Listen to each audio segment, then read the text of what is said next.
Hey everybody, Ryan here with Ray's latest, and today we're going to talk about the new proposed stadium roof of the newest stadium. Could be upwards of $300 million more than what was originally projected, as well as Nick Martinez had a very poor outing today, and his looks have continued to struggle on the mound, as well as we played the Atlanta Braves today in a spring training game where the outcome was not necessarily too much in our favor, but I'll get to that in a little bit. First, just want to talk about the new stadium, the new roof.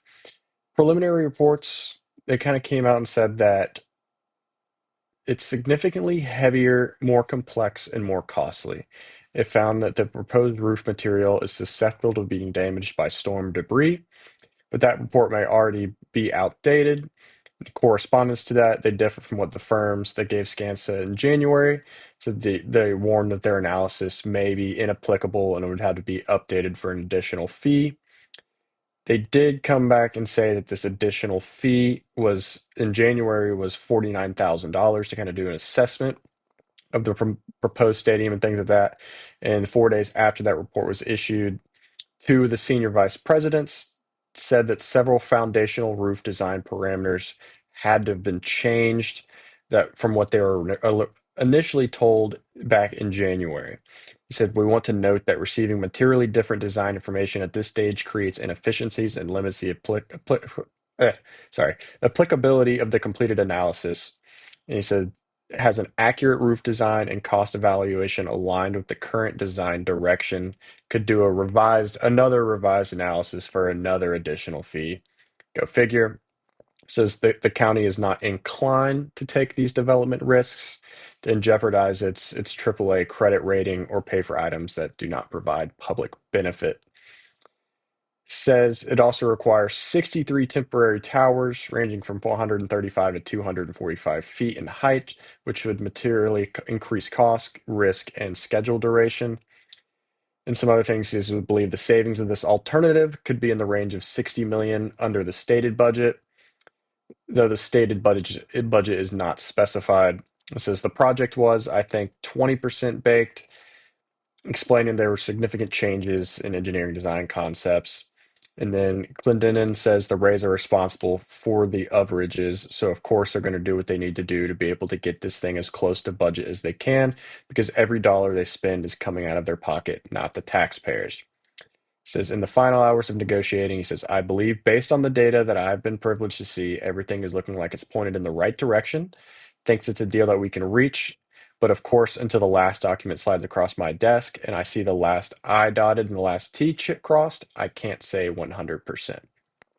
So this is definitely big news coming from, you especially with all these architectural and construction problems and things of that nature, you just have these plans. This is what originally was told, and then come to find a month and a half, 2 months later, there's something else being told, and it just going to change. It's changing, and everybody wants extra money, and they have to just come and look at the stadium. They're charging 50 grand for a proposed design, which is crazy to think about, in my opinion. But $50,000 compared to 2.3 billion, I guess, is one of those things where you kind of that's chump change at that point.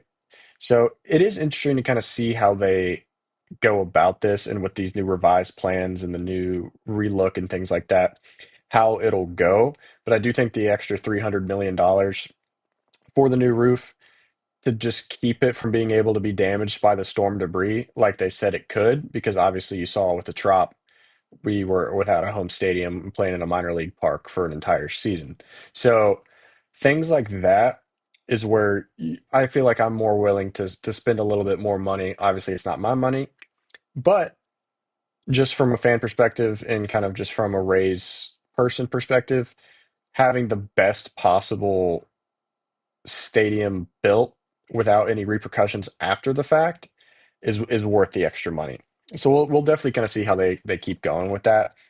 But I obviously think it'll progress over the coming weeks and months, and obviously it's not going to be built till 2029, hopefully, which we'll see how that timeline plays out. But like I was saying, if you got to pay extra money to get a better roof, I think it's an easy no-brainer question to go ahead and do that. But the next thing I'll talk about, Nick Martinez struggled today. He gave up 10 hits and 7 runs in 4 innings. He says he gave up a lot of bloop hits and some questionable defensive ability from our outfielders at times, but obviously you give up those 10 hits and the 7 runs without any other errors and things of that nature. It's your fault. And coming from a starting pitcher, it's that's on you. So I think kind of opening day being 2 weeks away from now, seeing this is concerning. He is going to be our number two in our rotation. Kevin Cash came out and released the starting rotation today or on Monday and said that Rasmussen obviously would be the opening day starter, which was released a couple weeks ago. But the round out of the rotation is Martinez, Matz, Pepio, and McClanahan in that order. And he was asked kind of why, obviously, because you would think that Pepio and McClanahan would be, I mean, further into the season, I feel like you might see those guys further up in the rotation, especially if it comes to a playoff series, you for sure will. But he says that he wants Pepio to kind of be towards the back just to kind of have it in between McClanahan and Matz, who are going to be on inning counts for this season.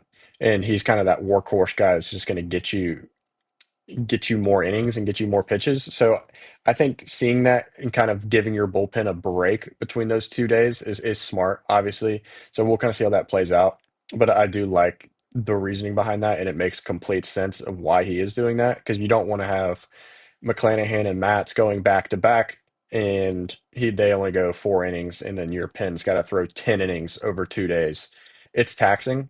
So when you get the 4 innings from Matt's on a Thursday, and then Friday Pepio gives you 7, you just cut 3 innings off your bullpen right there. That's going to be massive come the rest of the season. So the ideology behind it, it's great. It makes a lot of sense.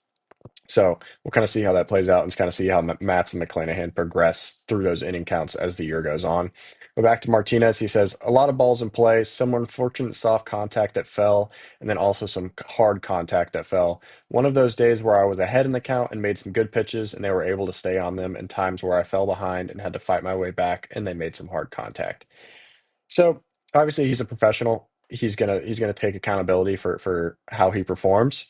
And it's not the worst thing in the world, obviously, but I would like to see a little bit more efficiency out of him because it was kind of last time around as well. He was efficient in the zone, and then it was a little interesting based on that. So is that one of those things where his stuff's just not playing well? Is his fastball a little flatter than it normally is? Is his off speed not getting enough horizontal break? And is the induced vertical break on his fastball not good enough? Those are question marks that are going to be kind of seen around that I have on what is kind of going wrong with him. So we'll obviously see how that progresses into spring and into the season, but it should he should turn it around hopefully in the next couple of weeks and be ready to go by opening day. And lastly, the Rays played the Braves today. We lost 11-2. Fortes hit his second homer of the spring. Cash says he's had a really good spring offensively. He's really excited where he's at and at the work that he's put in. He's hitting 304, 23 at bats. Mason Englert, a great outing out of the pen again. He has 7 1/3 shutout innings on the spring, only one walk, which is great to see. Chandler Simpson went 1 for 3 with a stolen base as well. So it's good to see.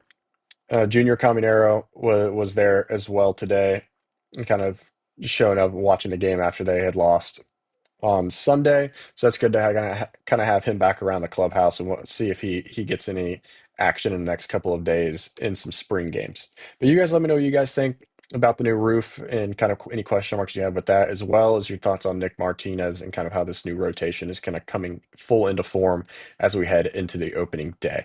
But you guys have a great one.